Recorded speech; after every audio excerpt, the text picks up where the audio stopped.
Good day mga boss. Ayan, so today may naitakas tayong Raider 150 Fi. Kung makikita nyo, stock lang yung tayuan yan. Pero ayon kay tropa, naka Indo Vietnam concept siya. Ayan, so mamaya check natin yung mga detalye niya. Syempre shoutout muna natin yung owner nito. Shoutout boss Christian Agribante. Ayan, thank you sa pagpapairam ng unit mo. Okay mga boss, syempre para matawag na Vietnam or Indo inspired yung motor, kailangan may ganito. Syempre kasi sa Vietnam yung mga unit doon may mga plate number sa harap. So si tropa nilagyan niya na lang ng emblem. So pag may mga ganyan kulay na mga titanium ang datingan, matik yan, Indo or madalas Vietnam concept. So pati sa radiator cover niya, ayun, naka Yoshimura siya. So ito Shopee na bili to pero nasa Indonesia yung seller. So imported. Tapos ito Urig SGP plate holder.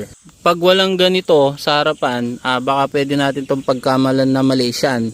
So lalo na ngayon in demand yung Malaysian concept dito sa Pinas. Pero kapag may ganito, matik yan, Indo or Vietnam inspired. Dito naman tayo sa may panel tsaka sa may handlebar. So wala naman masyadong binago. Pinalitan niya lang yung ignition niya na may kasamang kill switch. So kapag start yan, push down. So kung kailangan mong patayin, push up mo lang na ganito yung button. So mamamatay na yung makina. Tapos naka RM throttle siya. Ayan. So ganito yung hand grip ng RM. Tapos naka CNC bar ends lang siya dito.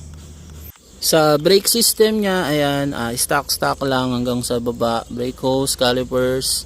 So tinanggal niya lang yung pintura nitong lever, ayan, para malinis tingnan. Tapos naka white bolts lang siya.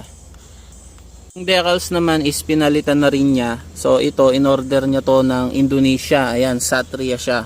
So ganito daw yung mga decals ng mga FI dun sa Indonesia. Saka to, so makikita nyo, pag may mga ganyan, yan, mga Indo-Vietnam concept, pag may mga ganitong titanium mga plates. Tapos naka GR5 na bolts din. So ito medyo mabigat. Alam ko nasa 150 pesos ang isa nito. Ito rin sa front plate niya, naka GR5 bolts siya. Tapos ng mga bolts niya, white bolts on progress. Ayan. Sa crankcase niya, naka CNC white bolts.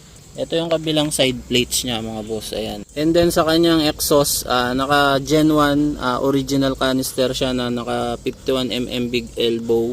Sa upuan niya, stock lang din. Di niya na pinalitan ng flat seats. Sa kanyang sprocket sets, naka OKM brand. Tapos dito sa kanyang adjuster, naka titanium adjuster siya, no? Imported din to, alam ko Indonesia. Mahal to, nasa 1,000 plus to kabilaan. Wheel set niya mga boss is naka 1.6 and 1.8 na RB5 matte black siya. Tapos sinamahan niya ng beast tire na stock size 70-90, 80-90, 17. So ayan, stock yung tayuan niya mga boss. So okay mga boss, for this video hanggang dito na muna, no? Update ko na lang kayo kapag may mga upgrade siya or papalitan sa kanyang motor. Kita-kits na lang tayo next video. Thank you mga boss. Ride safe.